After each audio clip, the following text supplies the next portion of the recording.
আসসালামু আলাইকুম, welcome back to my channel Nimis class. আশা করি বন্ধুরা সবাই অনেক ভালো আছো এবং সবাই আমার ক্লাসটা দেখে অঙ্ক করার চেষ্টা করতেছো এবং ভালো মতো বুঝতে পারছো, আমি এটা আশা করছি।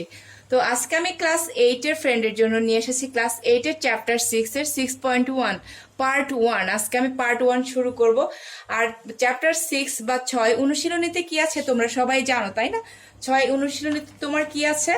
সরল সহ সমীকরণ। আমরা ক্লাস 6-7-এ শিখে এসেছি সমীকরণ, সরল সমীকরণ শিখে এসেছি। আর এখন আমরা শিখবো সরল সহ সমীকরণ। এটা কিন্তু একটু চেঞ্জ হয়ে সহ সমীকরণ এসেছে। আর সহ সমীকরণটা কি তোমরা কি জানো? সহ সমীকরণটা হচ্ছে তোমাদের মানে একটার মান দেই, একটা একটা চলককে ভ্যারিয়েবল বলে ইংলিশে। একটা চলকের মান দিয়েই দুইটা সমীকরণের তৈরি করা। এই দেখো, মানে এই যে একটা দিয়েই, এই যে এখানে x minus y equal to 3 এবং দেখো এক্স ইকুয়াল টু 4 এবং ওয়াই ইকুয়াল টু 1, এটা দিয়েই এরকম আমরা দুইটা সমীকরণের মান একটা মান দিয়েই বের করব, একটা চলকের মান দিয়েই। এই যে এখানে দেখো নাম্বার 1 হচ্ছে এই যে সমাধান করো একটা মানে প্রতিস্থাপন পদ্ধতি এটা, আর হচ্ছে দুইটা পদ্ধতি আছে অপনয়ন পদ্ধতি। তো একটা চলকের মান দিয়ে আমরা হচ্ছে তোমার এটা প্রমাণ করবে যে এটা। তো আমি তোমাদের আগেই বলে দিচ্ছি সমীকরণ কি আমাদেরকে অবশ্যই আগে জানতে হবে। সরল সমীকরণ চ্যাপ্টারে আসার আগে আমাদের অবশ্যই জানতে হবে সরল সহ সমীকরণটা কি। তো সমীকরণ কি আমরা ক্লাস 7-6-এ জেনে এসেছি। অজানা বা অজ্ঞাত রাশি বা চলক প্রক্রিয়া চিহ্ন এবং সমান চিহ্ন সংবলিত গাণিতিক বাক্য হলো সমীকরণ। আর প্রক্রিয়া চিহ্নটা কি? প্লাস মাইনাস ডিভাইডেড, তারপরে হচ্ছে ইনটু, প্লাস মাইনাস ভাগ গুণন, ঠিক আছে? আর ইংলিশ মিডিয়ামে বা ইংলিশ ভার্সনে যারা পড়ো তারা কি জানবা? We can say that a mathematical sentence associated with a unknown quantity or variable operational sign and equality sign is the equation. ঠিক আছে, মানে কি? অজানা বা অজ্ঞাত রাশি বা চলক, ভ্যারিয়েবল, প্রক্রিয়া চিহ্ন এবং সমান চিহ্ন সংবলিত গাণিতিক বাক্য হলো সমীকরণ। হচ্ছে অপারেশনাল সাইন মানে হচ্ছে প্রক্রিয়া চিহ্ন, এইগুলা প্লাস মাইনাস ভাগ গুণ। আর হচ্ছে তোমার ইকুয়ালি সাইন মানে এই যে ইকুয়াল সমান সমান, ঠিক আছে? তো একটি সমীকরণে দুইটা পক্ষ থাকে, সমান চিহ্নের এ পাশে থাকে বাম পক্ষ রাশিকে বাম পক্ষ রাশিকে বাম পক্ষ বলে, ডান পাশের রাশিকে ডান পক্ষ বলে। তো সরল সমীকরণটা কি? এখানে আমরা জানলাম সমীকরণটা কি, এখন আমরা জানবো সরল সমীকরণটা কি, ঠিক আছে? উত্তর x plus y equal to 5 একটি সমীকরণ। এখানে x ও y দুইটি অজানা রাশি বা অজানা ভ্যারিয়েবল। ওকে, x y হচ্ছে অজানা ভ্যারিয়েবল বা রাশিকে এক্সপ্রেশন বলে, ভ্যারিয়েবল বলা যায় এখানে, বা চলক, ঠিক আছে? এই চলক দুইটি একঘাত বিশিষ্ট। একঘাত মানে হচ্ছে একটা পাওয়ার, ঘাত মানে শক্তি বা পাওয়ারকে বোঝানো হয়েছে। ধরো হচ্ছে টুর একঘাত বলতে টুর হচ্ছে পাওয়ার একটা 2, আর টুর হচ্ছে এরকম পাওয়ার থাকলে দুইটা হতো, মানে 2 গুণন 2।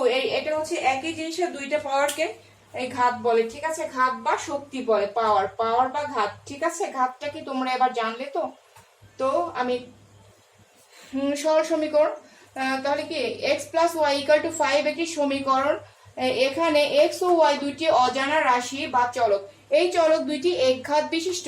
এরূপ সমীকরণ সরল সমীকরণ, ঠিক আছে? যেগুলার পাওয়ার x এর পাওয়ার 1, y এর পাওয়ার 1, এগুলাকে কি বলে? সরল সমীকরণ, ঠিক আছে? এগুলাকে কিন্তু সরল সমীকরণ বলে। এখন আমরা আসবো ক্লাস 8-এ, আমরা যে অঙ্কটা করব সেটা হচ্ছে সরল সহ সমীকরণ, বা ইংলিশে বলে সিমultaneous ইকুয়েশন। সিমultaneous ইকুয়েশন মানে সহ সমীকরণ, আর হচ্ছে সিম্পল সিমultaneous ইকুয়েশন মানে সরল সহ সমীকরণ, ঠিক আছে? তো আমরা এখন জানবো সরল সমীকরণটা কি। আমরা জানলাম যে এক পাওয়ার বিশিষ্ট, মানে এই চলক দুইটি একঘাত বিশিষ্ট, এরূপ সমীকরণ হলো সরল সমীকরণ। আর সরল সহ সমীকরণটা কি? সিম্পল সিমultaneous ইকুয়েশনটা কি সেটা আমরা এখন জানবো। উত্তর, চলকের মান দ্বারা একাধিক, মানে একের অধিক, এখানে তো এটা হচ্ছে একটা সমীকরণ, কিন্তু এটা কিন্তু একটা সমীকরণ। দেখো ফ্রেন্ডরা, এটা কিন্তু একটা সমীকরণ। তো একাধিক এরকম আরো একটা দুইটা সমীকরণ আর কি, একের বেশি ওয়ান মোরকেই বোঝায় একাধিক। তো একাধিক সমীকরণ সিদ্ধ হলে মানে আমরা একাধিক সিদ্ধ হলে মানে প্রমাণ করা আর কি, মানে একদম নিঃশেষ হওয়া, যেটাকে একদম করা যাবে।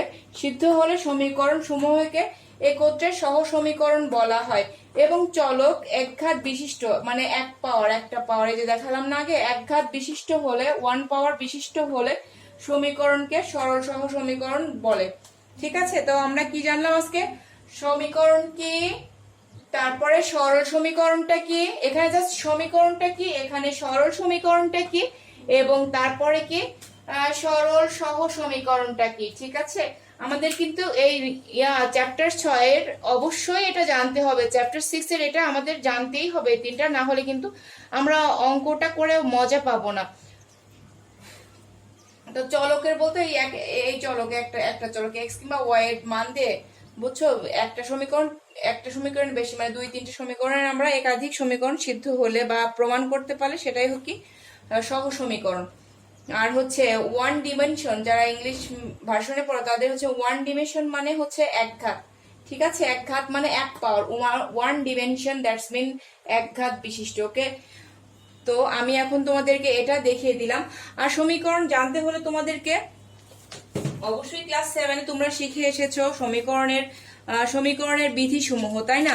বিধিসমূহ তোমাদেরকে অবশ্যই জানতে হবে, তাছাড়া কিন্তু তোমরা সমীকরণ করতেই পারবে না। ক্লাস 7 নিশ্চয়ই সবাই ভালো মতো দেখে এসেছো। সমীকরণের বিধিসমূহ আমি বলে দিচ্ছি মুখে মুখে।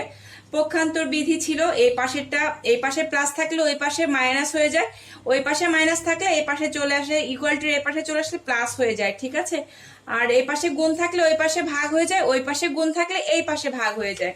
ঠিক আছে, আর হচ্ছে ছিল 2 নাম্বার ছিল বর্জন বিধি, 2 নাম্বার ছিল বর্জন বিধি, তাই না?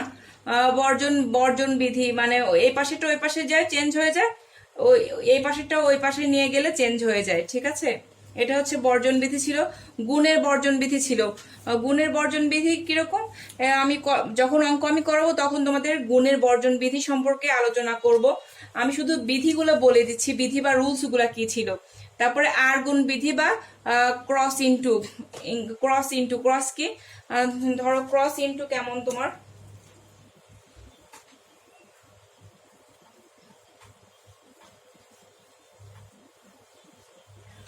ক্রস ইনটু দেখো হচ্ছে x divided by 2 equal to 5 divided by 3।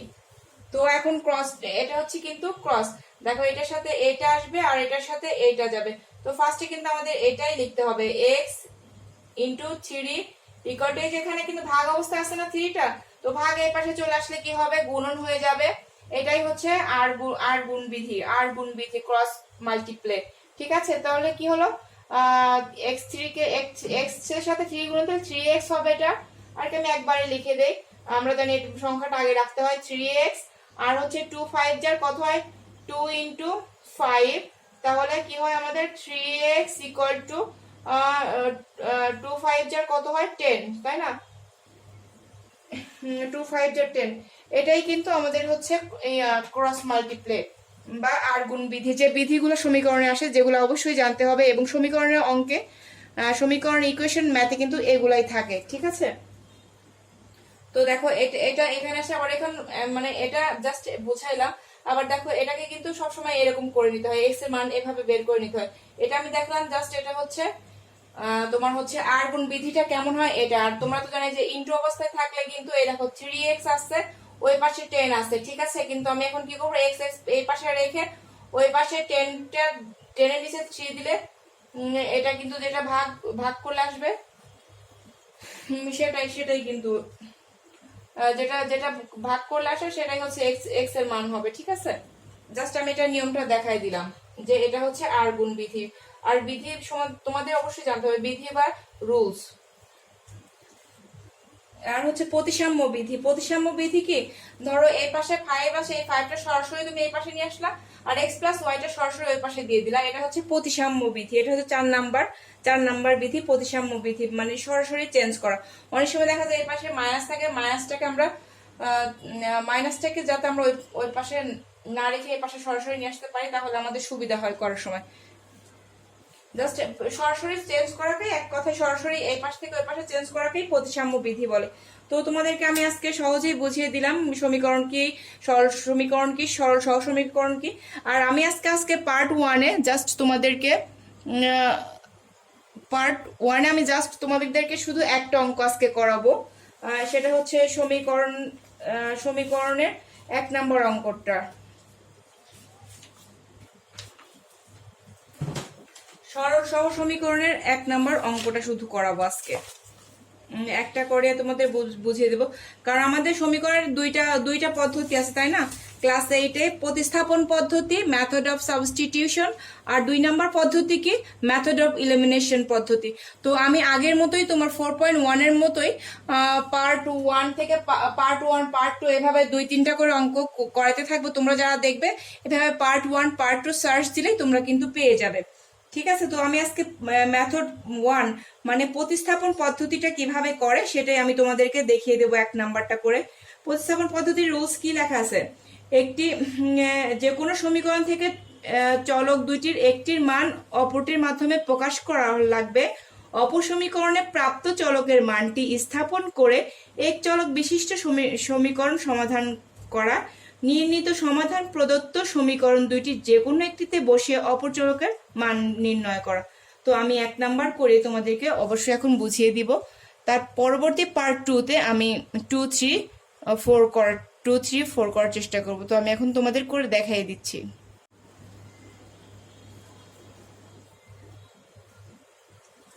তো আমি এখন তোমাদেরকে মূল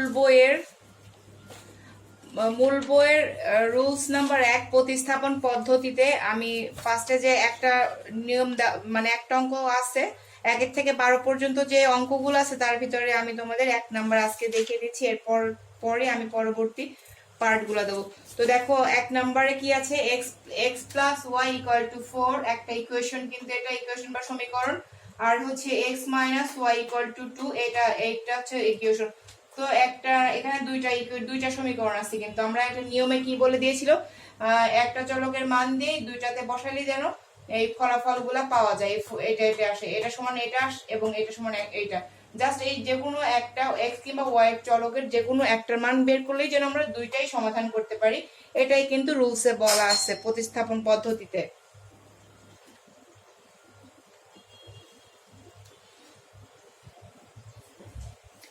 তো দেখো আমি এখানে কি এটা বসেছি, দুইটা সমীকরণ কিন্তু এখানে আছে 1 নম্বরে। তো সমাধান করতে হবে, সমাধান কিভাবে করতে হবে আমি দেখাই দিচ্ছি। তোমরা অবশ্যই এটা এখন খাতায় উঠাই নাও এবং আমি যেভাবে বলি জাস্ট ওইভাবে করতে থাকো। 2-3 বার করলে অবশ্যই তোমরা খুব সুন্দরভাবে বুঝে যাবে। সমাধান, প্রদত্ত সমীকরণ মানে গিভেন দা এক্সপ্রেশন, ওকে। তো x plus y equal to 4 আর হচ্ছে x minus y equal to 2, এটা সমীকরণ 1 ধরলাম আর এটা হচ্ছে সমীকরণ 2 ধরলাম। এখন সমীকরণ যে কোনো একটা থেকে কিন্তু আমি মান বের করতে পারি। তো আমি এখানে সমীকরণ 1ও নিতে পারি, 2, তো আমি সমীকরণ 2 দিয়েই করাইলাম। সমীকরণ 2 হতে পক্ষান্তর করে পাই, পক্ষান্তর মানে ওই পাশে নেই, ওই পাশে নিয়ে আর কি মানটা বের করতে হয়। তোমরা তো জানো ক্লাস 6-7-এ করে এসেছো। তো আমি এখানে কি করলাম, এক্সটাকে এই যে 2 নাম্বার নিয়েছি, তো আমি তো এক্সটাকে এই পাশে রেখে মাইনাস ওয়াই কে ওই পাশে দিয়ে দিলে আমরা জানি ওই পাশে চলে গেলে প্লাস হয়ে যায়। তাহলে কি হলো, ওই পাশে তো 2 আমার ছিলই, তাহলে x প্লাস 2 হয়ে গেল। এটা কিন্তু আমি 3 নাম্বার লিখে ফেললাম, ঠিক আছে? এটা 3 নাম্বার সমীকরণ লিখে ফেললাম। 1 নাম্বার সমীকরণ, 2 নাম্বার সমীকরণ, এটা কিন্তু আর একটা সমীকরণ হয়ে গেল 3 নাম্বার। তো এখন দেখো সমীকরণ 3 হতে x এর মান সমীকরণ 1-এ বসিয়ে পাই। আমি কিন্তু সমীকরণ 2 নিয়েছি, যার কারণে সমীকরণ 2 এর মান এখন সমীকরণ 3 হতে x এর মান সমীকরণ 1-এ বসিয়ে পাই। আমি কিন্তু এই সমীকরণ 1-এ বসাবো, 2-এ বসাবো না। কেন বসাবো না? কারণ আমি 2 থেকেই মানটা বের করেছি। আমি যেটার থেকে মানটা বের করব আমি কিন্তু সেটাতে কখনোই আমি x এর মান কিন্তু আমি বসাবো না, তাহলে কিন্তু আমার অঙ্কটা হবে না। আমি 1 বের করলে 2-এ বসাবো, 2 বের করলে 1-এ বসাবো এইখানটায় এসে, ঠিক আছে? মানে 3 নাম্বারের মানটা আমি কোথায় বসাবো, এই যে এখানে ভ্যারি করবে এটার উপরে। 1 নাম্বার, এখানে 1 নাম্বারের মান বের করলে 2-এ বসাবো, 2 নাম্বারের মান বের করলে 1-এ বসাবো, ঠিক আছে? তো সমীকরণ 3 হতে x এর মান সমীকরণ 1-এ বসিয়ে পাই, যেহেতু আমি 2 নাম্বার থেকে এটা বের করেছি, 1-এ বসিয়ে পাই। তো এখানে জায়গা কম, আমি আবার এই পাশে নিয়ে করলাম। তো তোমরা দেখো কি আছে এখানে, y প্লাস 2। আমি কিন্তু এখানে মান বসাচ্ছি, একটু খেয়াল করো। 2 নম্বরে কি ছিল তোমার? 2 নম্বরে ছিল x, 2 নম্বরে ছিল x minus y equal to 2। তো আমি এখানে জাস্ট ওইটা এই লাইনটা লিখলাম না, এমনি সরাসরি আমি বসিয়ে দিয়েছি। দেখো এখানে আমরা x এর মান কি পেয়েছি? y plus 2। এটা কিন্তু এই যে এই x এর মান, এই যে x এর মানটা, এই x এর মানটা এই যে এইখানে আমি কিন্তু বসাবো, ঠিক আছে? এই যে x এর মানটা আমি কি বসাইলাম, এই যে x এর মানটা y প্লাস 2 পেয়েছিলাম। আর এখানে যে প্লাস y আছে, এই সেই প্লাস ওয়াইটা, আর এই যে 4 এখানে যা 4ই থাকবে, ঠিক আছে? জাস্ট x এর মানটা আমি বসিয়ে দিলাম। এখন যেভাবে সমীকরণের অঙ্কগুলা করে আমি ঠিক সেভাবেই করাবো। এখানে আমার প্লাস মাইনাস করতে হবে। এখানে যেহেতু সামনে কিছু না থাকলে আমরা জানবো যে সেটার আগে প্লাস থাকে, তো ওয়াই এর আগে প্লাস আছে, ওয়াই প্লাস, তাহলে 2y, আর এই প্লাসের জন্য এখানে প্লাস 2 থেকে গেল, তারপরে ইকুয়াল টু 4 থেকে যাবে, বা এই যে 2y, আর এইখানে যে 2 আছে 2টা কিন্তু এখন ওই পাশে চলে যাবে, ঠিক আছে? কারণ কি দেখো, 2-র সাথে কোনো ভ্যারিয়েবল বা চলক নেই, তো 2টা আমরা ওই পাশে পাঠিয়ে দিলাম 4 এর ওই পাশে। তারপরে আমাদের কি আসলো, 2y এখানে রেখে ওই পাশে 4 থেকে 2 মাইনাস করলে 2 থাকে। আর এখানে দেখো যে বড় সংখ্যার আগে প্লাস আছে, সেই জন্য এই যে -2 ছোট, আর যার কারণে 2 এর আগে প্লাস আসলো। বড় সংখ্যার আগে যেটা থাকবে সেই চিহ্নটাই আসবে, এখানে প্লাস আসলো সেই জন্য, মানে উত্তরে সেই চিহ্নটাই আসবে। আর বা ওয়াই, এখানে ওয়াই রেখে আমরা জানি এটা ওই পাশে চলে গেলে ভাগ হয়ে যায়, এটা গুণ অবস্থায় আছে না, 2 ইন্টু ওয়াই। 2 যেহেতু গুণ অবস্থায় আছে, তাহলে ওটা 2 নিচে গেলে ইন্টু হয়ে যাবে বা গুণন হয়ে যাবে, ঠিক আছে? Y equal to 2/2। তাহলে আমরা ওয়াই এর মান পেয়ে গেলাম কি 1। এই দেখো 2 কেটে দিলে 2 হকে 2, মানে এটা 2 দিয়ে 2 কে ভাগ করে দিলে 1 আসে, সেই 1। এখন সমীকরণ 3 এ ওয়াই ইকুয়াল টু 1 বসিয়ে পাই। খেয়াল করো, এখন সমীকরণ 3 এর কাজ কিন্তু,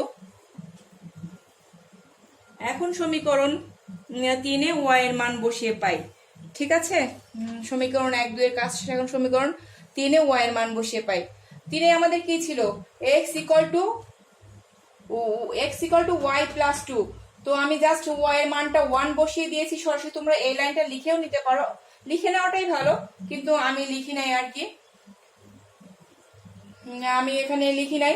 তো দেখো আমি x equal to y plus 2 ছিল, তো ওয়াই এর মানটা 1 আমি বসিয়ে দিলাম এই 3 নাম্বার সমীকরণ এখানে এসে। তারপরে অতএব আমি কি করলাম, এখানে x তো আছে, x রেখে দিলাম ইকুয়াল টু 1 প্লাস 2 সমান সমান কত আসে? 3। তাহলে কি হলো, নির্ণেয়, এটা নির মধ্যে নৈরেখ নির্ণীয় সমাধান ইকুয়াল টু, নির্ণীয় সমাধান এখানে ইকুয়াল টু হবে না, জাস্ট একটা কমা দিলেই হবে, x ডট ওয়াই, এটা কিন্তু ডট, জাস্ট এই যে কমা একটা যে ডিভাইডেড করে x ও y আর কি ছোট্ট করে দিতে হয়, বড় হয়ে গেছে, x y equal to 3 1। x এর মান বের হয়েছিল কি আমাদের 3, y এর মান বের হয়েছে কত 1। খেয়াল করে এই যে x এর মানটা আমাদের, x এর মান, y এর মান বের হয়েছে 1, x এর মান বের হয়েছে 3, ঠিক আছে? একটু খেয়াল করো, এখানে দেখো একটু মজার বিষয় আছে। এই যে 3 হচ্ছে x সমান সমান 3 মাইনাস y, তো 3টা এখানে যে x এর মান 3, x এর মান 3 আর x এর মান 3 মাইনাস y এর মান 1, তাহলে এটা মাইনাস করলে কত আসে আমাদের? এই যে দেখো 2 আসে, এই 2টা চলে আসছে, দেখেছো? এই যে এটার মান 3 মাইনাস 1 আমি বসিয়ে দিলাম ইকুয়াল টু এই যে 2, মানে 2 ছিল 2ই আসলো, কিন্তু এটা সমান সমান 2 আসলো, আমরা প্রমাণ করতে পারলাম এটা। আবার একই মান দিয়ে এখানে x এর মান কি বের হয়েছিল আমাদের? x এর মান 3, আর y এর মান হচ্ছে প্লাস, y এর মান কত আছে? y এর মান হচ্ছে 1, তাহলে কি 3 প্লাস 1 ইকুয়াল টু 4। তাহলে আমরা কি এই যে দুইটা, এই একটা সমীকরণ, এই একটা সমীকরণ, কিন্তু এই y আর এই x এর দুইটা মান দিয়ে কিন্তু জাস্ট এই x y চলকের দুইটা চলকের মান দিয়ে কিন্তু আমরা দুইটা সমীকরণকে সুন্দরভাবে প্রমাণ করতে পারলাম। তো প্রতিস্থাপন পদ্ধতিতে এভাবেই করে। আমি পর্যায়ক্রমে তোমাদের 1 থেকে 12 নম্বর অঙ্ক অবশ্যই করাবো, পার্ট বাই পার্ট, তোমরা দেখে নিও। এরপরে 2 নাম্বার মেথডে বা 2 নাম্বার নিয়মে যেটা আছে আমি তোমাদেরকে সেটাও করাবো। তো তোমরা আজকে শিখলা হচ্ছে অপনয়ন প্রতিস্থাপন পদ্ধতি বা মেথড অফ সাবস্টিটিউশন পদ্ধতির 1 নাম্বারটা।